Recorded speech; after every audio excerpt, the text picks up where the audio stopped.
juga, dan apabila Anda juga melihat bagaimana pembicaraan tentunya karena kembali lagi sepak bola adalah menyatukan bangsa. Para Bapak Ketua Umum PSSI Bapak Erick Thohir,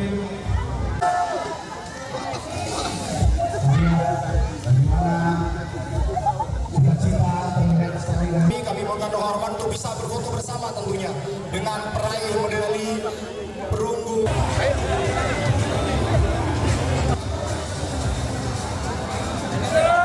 Daerah-daerah bisa membangun fasilitas seperti ini, ya, kita tidak perlu kemewahan. Dari rencana kan Kosmoci akan ada training camp di Jepang di akhir bulan ini, 1 bulan ke depan sebelum nanti melakukan kunjungan ke beberapa negara.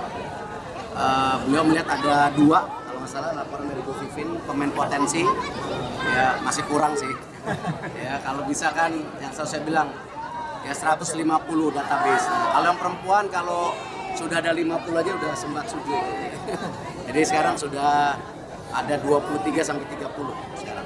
Pak, dari tim Jabar sama DKI ini kan tadi dibilang permainannya cukup bagus begitu, enak ditonton. Tapi ini kan ada beberapa pemain timnas yang terlibat di kedua tim. Seberapa besar Bapak melihat pengaruh perkembangan pemain timnas yang mempengaruhi permainan tim? Itu saya bilang kalau bisa pemain timnas juga merata di seluruh provinsi. Jangan juga PON ini dijadikan menimbun kekuatan pemain tim nasional. Ya, pemerataan harus terjadi.